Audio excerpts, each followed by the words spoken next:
Jamnagar cyber crime police સ્ટેશનમાં દાખલ થયેલી ફરિયાદની વિગત એ રીતે છે કે એક નિવૃત્ત કર્મચારી પાસેથી સિનિયર સિટીઝન પાસેથી એક કન્ફ્લુઅન્સ રિસર્ચ કરીને જે શેર માર્કેટમાં ટ્રેડિંગ કરતી એવી કંપની હોય એના એક એક્સપર્ટ તરીકે અને મેનેજર તરીકેની ઓળખ આપી.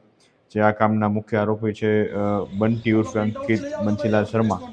એના દ્વારા આ શેર માર્કેટમાં તેમજ કોમોડિટીઝ અને ઇક્વિટી શેર માર્કેટમાં રોકાણ માટેની લાલચ આપી અને સારા એવા રિટર્ન મળવાની લોભ આપી.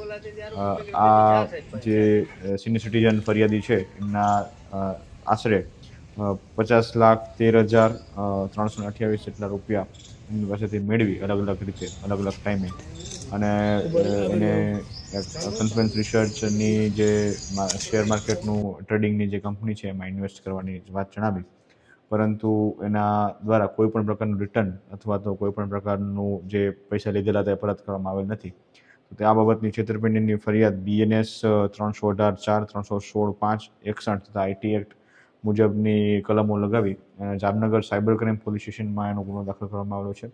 અને જે આ આરોપી જે છે બંટી શર્મા એને મધ્યપ્રદેશમાં ઇન્દોર ખાતેથી સાયબર ક્રાઇમ પોલીસ સ્ટેશનની ટીમ દ્વારા ટેકનિકલ સર્વેલન્સ તેમજ હ્યુમન ઇન્ટેલિજન્સની મદદથી પકડી પાડવામાં આવેલ છે અને હાલ તેના રિમાન્ડ માટેની તજવીજ ચાલુ છે.